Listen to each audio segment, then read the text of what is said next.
Trials of Osiris has returned and has brought us a brand new hand cannon called Yesterday's Question. Now, this is an arc hand cannon in the heavy burst frame archetype, which is joining the likes of Warden's Law and Bold Endings. And this is something we've been excited about for a very long time, considering how deadly this archetype is with things like Lucky Pants. Today, guys, we're going to be looking at a number of different perk combinations for both PvE and for PvP, because despite this being a weapon that you get from PvP, it possesses roles that I think my PvE players should consider. Now, keep in mind, this version of Yesterday's Question is the base version. The Adept version will be coming soon, but both of these versions can be enhanced, meaning you can apply materials to them, enhance the perks. This makes these roles even more desirable. But first, we need to talk about the stats in comparison to our other heavy burst hand cannons. Let me just say, Yesterday's Question is a stat monster. Much like many of our other Trials of Osiris weapons, everything here is phenomenal. At base, we have 63 range, 36 stability, 34 handling, 31 reload speed, 71 aim assist, and 24 airborne effectiveness. Now, there's not a single stat that this weapon falls short unless we talk about recoil direction, which is where Yesterday's Question is at 94 versus Warden's Law 97. But let's be real, guys, it's hardly a difference, especially considering we have deterministic recoil now. But as you can see from across the board, Yesterday's Question is clearing our other heavy burst hand cannons. Now, with the stats out of the way, let's talk perks. In column 3, we have Air Trigger, Closing Time, 4 times the Charm, Lone Wolf, Dragonfly, Rapid Hit,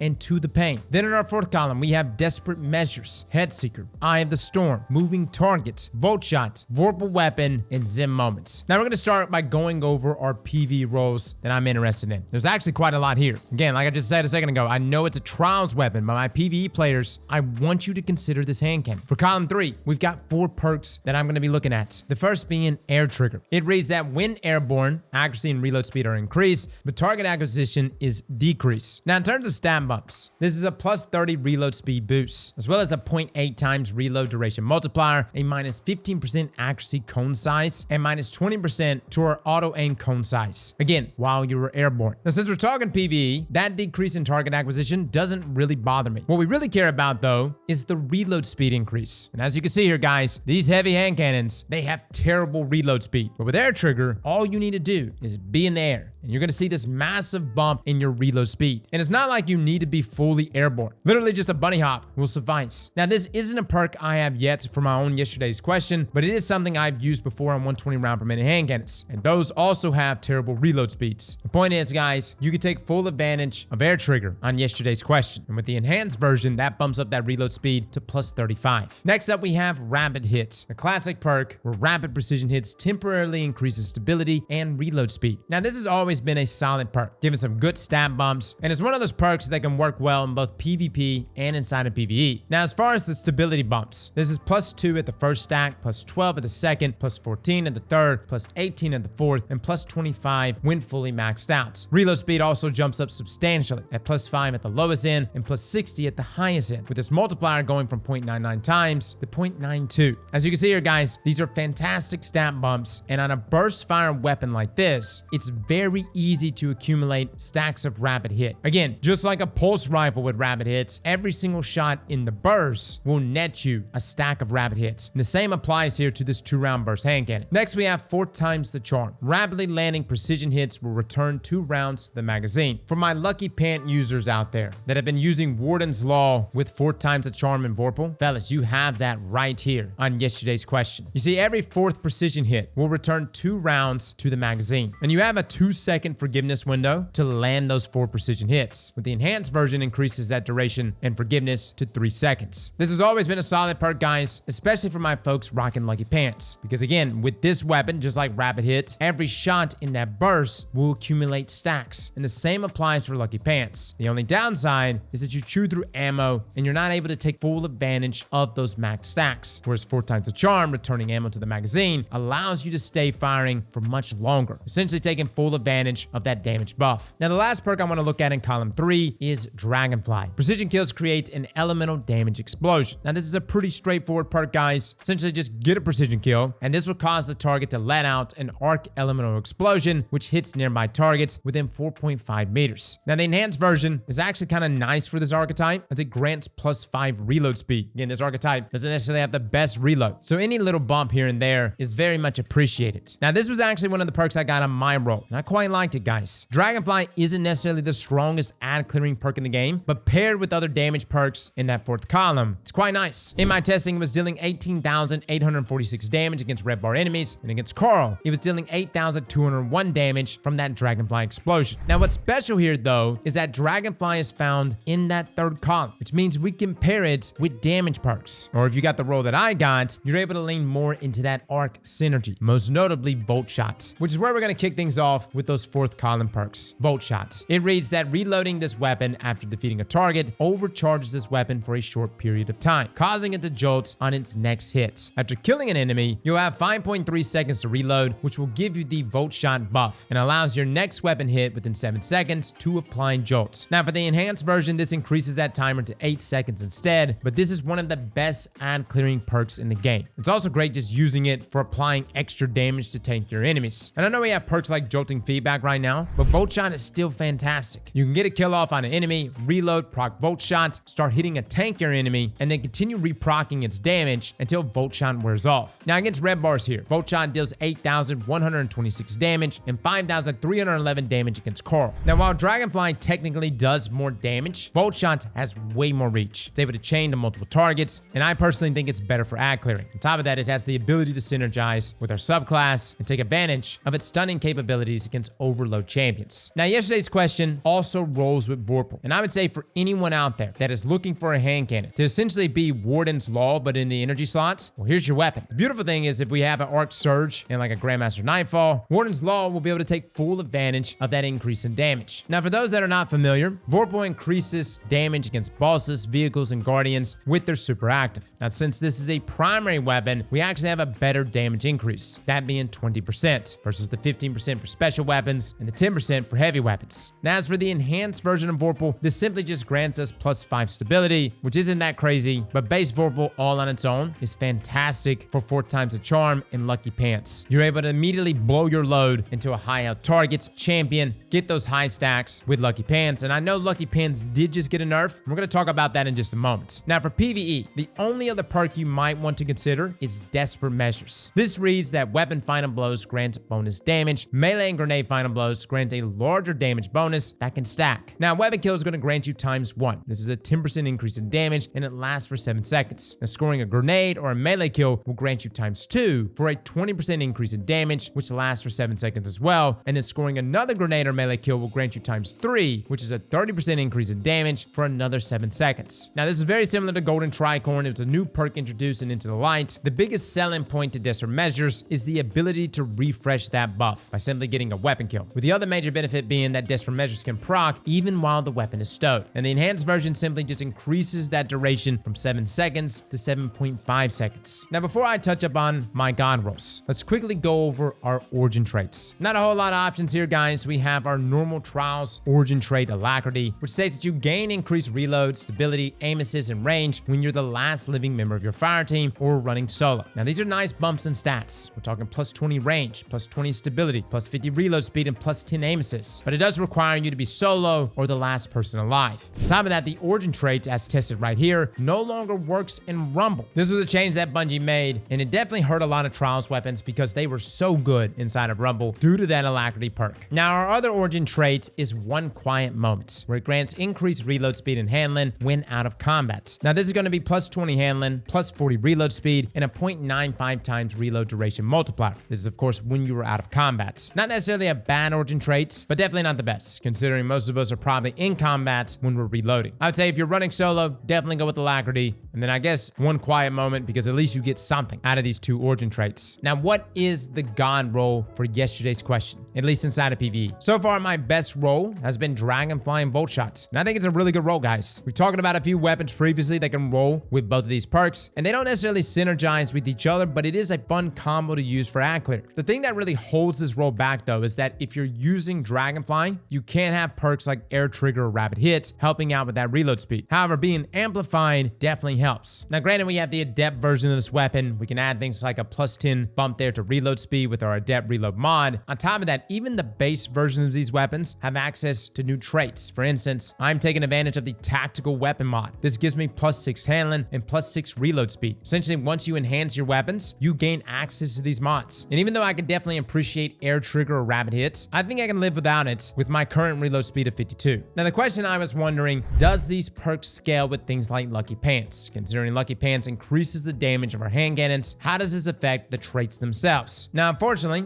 at least in regards to our testing, Dragonfly and Voltshot does not have its damage increased by Lucky Pants. Again, that doesn't take away from those two traits whatsoever, but something to keep in mind and something I was personally curious about. Outside of that, you do have mag perks that can contribute here. Things like Light Mag, Flared Magwell, anything to boost that reload speed a bit more. Alloy Magazine has also had a bump there in its value, considering not only does it work at the bottom of your magazine, it also works when the magazine is nearly empty. So something to consider, guys. And I actually have been using Alloy Magazine on my own roll. Now, our other God roll recommendation is, again, that same combo we use on Warden's Law. 4 times the charm, Vorpal. Guys, you can load this out even further with a pendant mag or even extended mag. You could throw on backup mag. What this allows you to do with this particular roll is to swap to your hand cannon with Lucky Pants, reach those max stacks of damage very fast, and literally just unload. Now, there's two big differences though with this weapon. Number one is that it's an arc weapon, and number two, Warden's is a kinetic weapon, which means it does do 10% more damage to all enemies except for bosses. So again, from a boss perspective, both of these weapons are on even ground. Now, I will say Lucky Pants did just get a nerf with the launch of Revenant. We have an entire video coming out soon going over exotic armor changes pre versus post. But the main takeaway is that the maximum damage has been decreased from 600% to 450%. At the same time, it also no longer requires your hand cannon to match your equipped super or to be a kinetic to receive the damage buff, which means for yesterday's question here, you're good, man. You've got complete flexibility. They've added a host of other benefits to Lucky Pants, making it more viable inside of PvP. But the main takeaway is this, guys. It is doing less damage, but I still think Lucky Pants is very, very good. And for this archetype of hand cannon, it's fantastic. Overall, what do I think about this hand cannon, at least from a PvE perspective? Do I think it's worth playing Trials for? Now, I know that's a big hurdle. Trials is not a walk in the park. But Bungie's actually made a number of changes, most notably to folks that are playing in a team of 3. You see, guys, you don't have to go flawless to get loot. Matter of fact, you don't even have to go flawless to get the adept version of these weapons. On top of that, you could just play with a party of 3 and net yourself Ingrams just about every single game. And then you can take those Ingrams and go focus them for this weapon, which is exactly what I did. Now, DPS-wise, it looks really good on paper. This is sitting at the highest amongst the legendary hand cannons at 15,250. Also, hand cannons did receive a crit bump this episode from 5 to 7%. They've also had their body shot damage decrease between 5 and 7%, but this is also something that has affected a number of other weapons. Now, despite the numbers here being technically the best, at least for hand cannons, this archetype still remains pretty hit or miss. Some people love them, and there's tons of people that hate them. I like them, but I don't necessarily like it for everything, and I definitely gravitate toward it more when using things like Lucky Pants. If I'm not using Lucky Pants, I'm probably going to be using a 140 round per minute hand cannon. What I do like about bold endings, though, as well as yesterday's question, is the synergy they have with their subclasses, especially bold endings. And personally, guys, the feel of those hand cannons, if I was to compare all of them together, Warden's Law, bold endings, yesterday's question, I actually feel like bold endings feels better than all 3 of them. It just doesn't have that 4 times the charm, Vorpal roll that Warden's Law possesses, which is why Warden's Law is the king in that slot when paired with Lucky Pants. Everything else, though, I probably still use bold endings. What I do like about yesterday's question, though, is that Voltshot roll. That can't be overlooked. And that Voltshot Dragonfly roll gives me even more kabloomies. So my takeaway from my PvE players, don't kill yourself to get this hand cannon. But if you're a collector like me, dude, just find a team, whoever they may be. They don't even have to be good. Just play trios, dude. Get those Ingrams. When the adept roll rolls out, you can lean into things like Passage of Persistence. Trials, although it is still difficult, isn't as cutthroat, at least from a reward perspective. I at least walk away from it feeling like I got something out of that playlist, even if I get stopped. Now, with all that being said, PvP players, let's talk. First up, let me just say this archetype is just not my favorite in PvP. Every time I ever use it, whether it's Warden's Law, even bold endings, or yesterday's question right here, I can't help but just want to use a 140 round per minute hand cannon. However, this archetype of hand cannon did receive a buff, but that buff didn't go live until the most recent patch. You see, this past weekend, I actually played with the hand cannon before this buff went live, and our crit was doing substantially less damage, so much so that it felt awful. Before this week's patch, I was about to come out here and just say, guys, this weapon is terrible. But Bungie has corrected it, and instead of it doing 49 damage per crit,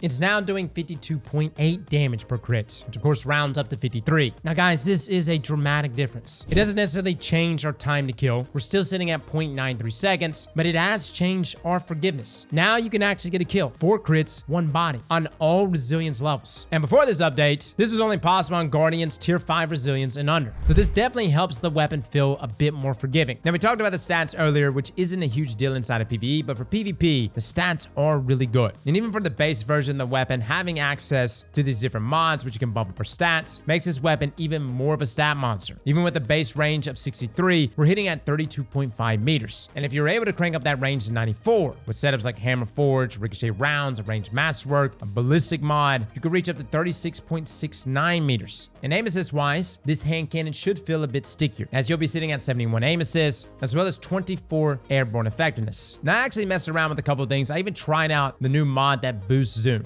Kind of felt good on it. No lie, like the +1 there to zoom. It could be a placebo effect, of course, but I'm just saying, guys, with the +1 there to zoom, I felt pretty good in my engagements with yesterday's question. Now, for my PvP players, you have some pretty good options. You've got the new perk Lone Wolf, which slightly improves aim assist, aim down sight speed, and airborne effectiveness, and it increases these effects when there are no nearby allies. Now, just at the base for using this perk, you're given +10 aim assist, 0.9 times ADS duration multiplier, and a +10 AE. Then when no allies are within 15 meters, it bumps us up substantially, guys. +20 aim assist, 0.8 times ADS multiplier, and +20 AE. With the enhanced version of Lone Wolf, bumping these up even further. So if you're seeing weapons with Lone Wolf, don't tread them. I think people may see and be like, oh, it's an Iron Banner perk. It says Wolf. It must be garbage. Where's the negative stats? Don't do that. It's much better than you think. And the other new perk is Closing Time, which reads that it improves range, accuracy, and handling as the magazine gets lower. Now, I haven't done the testing myself with this perk, but we're going to bum off with Lego Flash here, who definitely has done his homework. In his testing, he found that the perk starts at about 50% in the magazine and will progress linearly, starting at 12.5 to +25 range. He also tested this across multiple weapon types, and the range increases seem to be the same. Now, as for the accuracy, it seems to decrease your cone size starting at -6.25% all the way to -12.5% at the bottom of your mag. Now, it also increases handling, which Lego didn't have the numbers for, but I'm sure would help make this hand cannon feel better since its handling at base is 34. Now, the enhanced version of this perk simply improves all of these stats even further. Now, another perk that we use is To the Pain. This is a new perk that was brought to us last season, and it reads that while the weapon is equipped, taking damage increases handling and aim assist until the weapon is stoked, and taking more damage increases the effect. Now, this perk stacks up to 10 times. And aim assist wise, this will grant you +2 aim assists each stack, maxing out at +20. Handling wise, not really sure about the exact number, but it takes about 15 frames to aim down sights, but when To the Pain is procced, it takes 8 frames, which is quite substantial. This is going to make this weapon feel much snappier and stickier, with the enhanced version bumping these stats up even further. Now, you can also take advantage of things like Rapid Hit here, which is always a good one. Air Trigger is one if you absolutely hate the reload speed, and of course if you're in the air a bunch. But this takes us to our column for perks. There's actually a perk here that is a first ever for a hand cannon. However, unfortunately, yesterday's question's most interesting trait that I was wanting to try out the moment we saw it, Headseeker, is not working. As in, the perk is literally not proccing. There is no damage increase happening whatsoever. We were hoping that this was maybe a visual bug, but that's not the case. After testing and running the numbers, Headseeker is just simply not registering on this weapon. And I know Headseeker is a perk for pulse rifles, so maybe the game is having some issues with it being a hand cannon. Now, I'm not really sure if Headseeker is going to be the play on this weapon, but it's definitely something we have to test, considering it not only increases our crit damage when landing body shots, but it also gives us that extra aim assist. But for the time being, guys, Headseeker is a dead perk on this weapon. Now, if Headseeker's dead, what does that leave us? Well, we've got Zen Moments. Zen Moment's a good one, guys. I love it on a number of different hand cannons. It's nice here on yesterday's question. Essentially, causing damage with the weapon reduces recoil and flinch over time. Now, Zen Moment actually has invisible stacks, but it maxes out to 5 stacks, with each stack reducing weapon shake by 15%, and it also reduces reticle bounce by 15% and grants you that flinch resistance, with the enhanced version giving you +5 stability. Now, our other perk that's pretty good is Eye of the Storm. It states that this weapon becomes more accurate and boosts handling as your health gets lower. The scaling buff here, guys, but it's very nice. The lower you get, at least in your health, the deadlier you get. I don't necessarily like it on high time to kill weapons, because by the time this starts to really proc, the gunfight is concluded, but that doesn't take away from the lethality that Eye of the Storm brings. Next, we have Moving Targets, a very nice consistency perk. We're talking +10 aim assists and 10% decreased movement speed penalty while aiming down sights, with the enhanced version giving slightly increased aim assist bonuses. Now, our last perk to look at is Desperate Measures. Not really a perk I look to use inside of PvP, but it does shift our time to kill here on yesterday's question. Getting a weapon kill is going to give us ×1, which is a 10% increase in damage, which is just enough to allow us to 2 bursts a Guardian in 0.57 seconds on all resilience levels, which was incredibly surprising, considering that over the weekend, we were able to only pull this off on Guardians that were tier 2 resilience and under. Now, if you happen to get that ×2 for that 20% increase, nothing changes the time to kill. However, tier 3 for Desperate Measures does allow you to get the kill in 3 crits, 1 body, in 0.57 seconds. Now, let me just say, for the most part, you're pretty much only going to be around tier 1, but the 10% buff is just enough for this archetype. Now, what is the God roll, and do I recommend yesterday's question? Let me just say, for the most part, I don't like this archetype inside of PvP. I've never really cared for it. However, yesterday's question has really changed my mind, and it really happened after the most recent change, which finally picked up our crit damage on this archetype. That was just enough to really make me recognize the potential of this weapon. And let me just say, if you spend time with this hand cannon, even though it feels weird being a burst firing weapon, you're gonna start liking its style. I very much have kind of fallen in love with some of the roles that I have, and I don't even feel like I have the God role. But if I had to choose the role that I would want on this thing, there are a couple different options for PvP. One role combination is actually Lone Wolf and Moving Targets. Now, I know that may seem like an odd one. We haven't really even talked about Lone Wolf all that much, but Lone Wolf improves aim assist, aim down sight speed, and AE, and it increases those effects when there are no nearby allies. This is a very nice perk, guys. We're talking the enhanced version giving 11 aim assists, it gets 12 airborne effectiveness, a 0.85 times ADS duration multiplier, and these values are doubled when no allies are within 15 meters. Even my very mediocre Lone Wolf role, I felt it. I could feel the pull of this perk. And the reason why I want to stack this with things like Moving Targets is because now you have 2 perks granting you aim assists, making the weapon stickier and stickier. When you take these values into account, guys, even though you're sitting at 71 aim assists on this weapon, you're essentially going to be maxing out your aim assist, sitting at 100, with Lone Wolf being fully procced and Moving Targets and that plus 10 aim assists that it tacks on. That's a very nice combo. And I know a lot of people are saying, but Cross, what about Zen Moments? Isn't this archetype garbage without something like Zen helping it? Fellas, I actually think you're okay. Because this weapon is such a stat monster to begin with, having something like corkscrew rifling, ricochet rounds, you're going to be bumping over 50 stability. And I actually feel like that's all right. Put that in perspective, Warden's Law is sitting at 29 stability, which means you can greatly feel the recoil on that weapon. Personally, guys, I want that Lone Wolf Moving Target role. I think that's worth it. I think the aim assist is really good. You don't need rapid hit Zen Moments, and considering my playstyle where I like to go for the flank, Lone Wolf is going to be proc for me at its fullest just about every gunfight. My only other thing that I'm going to be looking for is Headseeker. I just don't know what Headseeker is going to look like once Bungie fixes that perk on this weapon. Could it be the play? Again, I don't necessarily think it's going to move the needle all that much, but it's still a trade I'm going to entertain. Now, for my folks that are going to swear up and down about Eye of the Storm, yes, I like Eye of the Storm. I just prefer Moving Target, considering its base time to kill is 0.93 seconds. I don't have a lot of time there for Eye of the Storm to make the comeback in a gunfight. I need a perk that's going to help me up front, which is why I'm going to be opting more for Moving Target or Headseeker. Overall, guys, this was a weapon. Originally, when we looked at it in PvP, I was like, dang, man, Bungie really doesn't want us playing with this archetype. The more and more I play with it since its most recent patch, yesterday's question deserves our respect. And you don't even have to have the Adept version to get the most out of this gun, considering we have weapon mods like Ballistics, which literally gives us +6 range and +6 stability. And even though I do like Adepts because they have access to Adept mods, no lie, guys, I think if you just get a good roll of the base version of this weapon, that will serve you just as well. Fellas and ladies, thank you all for coming and watching, and as always, slap that like button like your mama told you right.